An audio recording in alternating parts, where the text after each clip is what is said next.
नमस्कार, मैं प्रवीण गौतम। दोस्तों, मुख्य चुनाव आयुक्त ज्ञानेश कुमार के खिलाफ मोर्चा खोलते हुए राहुल गांधी ने प्रेस कॉन्फ्रेंस में एक बड़ा दावा कर दिया। राहुल गांधी का वो दावा सवाल उठाता है कि क्या चुनाव आयोग के अंदर ही बहुत सारे लोग कार्यप्रणाली से खुश नहीं हैं।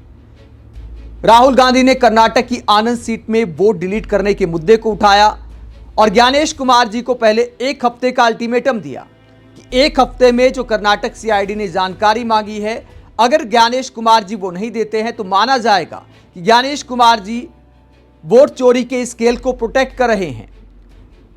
चुनाव आयोग के अंदर से जानकारी मिलने पर राहुल गांधी ने क्या कहा वो आगे आपको दिखाएंगे।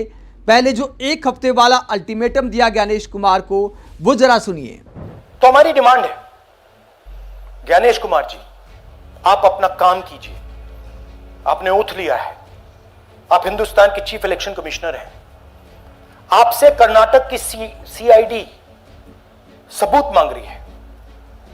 आप कर्नाटक की सीआईडी को यह सबूत एक सप्ताह के अंदर दे दीजिए, नहीं तो पूरा हिंदुस्तान के सारे युवा इस बात को एक्सेप्ट करेंगे कि आप हिंदुस्तान के कॉन्स्टिट्यूशन, हिंदुस्तान के संविधान की हत्या में शामिल हो, हिंदुस्तान के संविधान की रक्षा नहीं कर रहे हो और वोट चोरों की आप मदद कर रहे हो।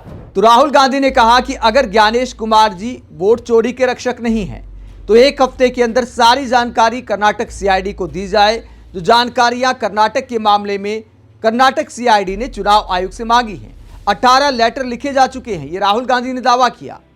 और यह भी दावा किया कि अगर ज्ञानेश कुमार जी ऐसा नहीं करते हैं, चुनाव आयोग सहयोग नहीं करता है, तब भी वो दूध का दूध पानी का पानी कर देंगे। राहुल गांधी ने दावा किया कि राज्यों के हिसाब से आगे और ज्यादा खुलासे किए जाएंगे और कोई रोक नहीं सकता है। राहुल गांधी ने बड़ा दावा कर दिया कि चुनाव आयोग के अंदर से उन्हें जानकारी मिलनी शुरू हो गई है। राहुल गांधी ने क्या कहा, जरा सुनिए।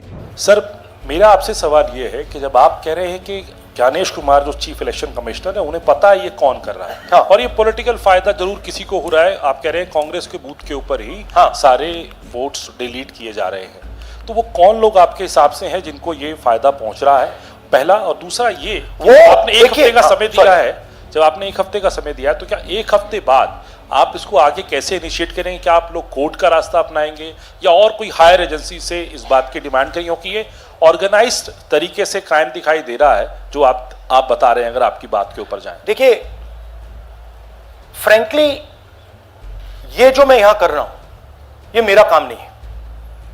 मेरा काम डेमोक्रेटिक सिस्टम में पार्टिसिपेट करने का है। मेरा काम डेमोक्रेटिक सिस्टम की रक्षा करने का नहीं है। वो काम हिंदुस्तान के इंस्टीट्यूशंस का है। वो काम वो नहीं कर रहे हैं, इसलिए मैं कर रहा हूं। अब मैं आपको यह कह सकता हूं कि हमने आपको 2 बार सबूत दिखाया है, और जब हम ये प्रेजेंटेशंस खत्म करेंगे, इसमें लगेंगे 2-3 महीने, जब हम ये खत्म करेंगे, आपके माइंड में कोई डाउट नहीं होगा कि हिंदुस्तान में state after state, Lok Sabha after Lok Sabha चोरी हो रही है। तो मेरा काम सच्चाई दिखाने का है। मैं हिंदुस्तान की जनता को, हिंदुस्तान के युवाओं को सच्चाई दिखा सकता हूं। यह मेरा काम है। उनकी जो इंटरेस्ट है, क्योंकि ये जो कॉन्स्टिट्यूशन है, ये हिंदुस्तान की जनता का रखवाला है, प्रोटेक्टर है, और मैं इसकी प्रोटेक्शन कर रहा हूं। इसकी प्रोटेक्शन करने का काम हिंदुस्तान के इंस्टीट्यूशंस का है, हिंदुस्तान के ऑपोजिशन लीडर का नहीं है। मगर इंस्टीट्यूशंस नहीं करने। अच्छा, एक इंटरेस्टिंग बात आई है जो मैं आपको बताना चाहता हूं कि इलेक्शन कमीशन के अंदर से हमें मदद मिलनी शुरू हो गई है। मैं साफ बोल देता हूं, इलेक्शन कमीशन के अंदर से, पहले नहीं हो रहा था, अब इलेक्शन कमीशन के अंदर से इंफॉर्मेशन आ रही है। यह रुकेगा नहीं, ये रुक नहीं सकता है, क्योंकि हिंदुस्तान की जनता इस बात को एक्सेप्ट नहीं करेगी। एक बार हिंदुस्तान की जनता को, हिंदुस्तान के युवाओं को पता लग गया कि वोट चोरी हो रही है, उनकी शक्ति लग जाएगी। तो राहुल गांधी कहते हैं कि मुख्य चुनाव आयुक्त सहयोग करे ना करें, चुनाव आयोग के अंदर से आवाजें उठने लगी हैं और इंफॉर्मेशन उनके पास पहुंच रही है। यह बड़ा दावा कर दिया राहुल गांधी ने। दोस्तों, वोट चोरी के मुद्दे पर अब तक राहुल गांधी 2 प्रेस कॉन्फ्रेंस कर चुके हैं और दोनों में जो सबूत राहुल गांधी ने सामने रखे हैं, उनका दावा है कि इन्हें काटा नहीं जा सकता और बात में दम भी दिखाई देता है। इसीलिए पत्रकारों के सवाल जवाब में कोई भी पत्रकार ऐसा कोई सवाल नहीं कर पाया जो राहुल गांधी को झुठला सके। अब कायदा यह बनता है कि चुनाव आयोग लॉजिक के साथ राहुल गांधी के सवालों का जवाब दे या चुपचाप कम से कम कर्नाटक सीआईडी को वो सारी जानकारी दे दे जिसे लेकर राहुल गांधी ने सवाल उठाए हैं। आगे राहुल गांधी और भी बड़े खुलासे करने वाले हैं। ये दावा उन्होंने किया है कि हाइड्रोजन बम आना भी बाकी है।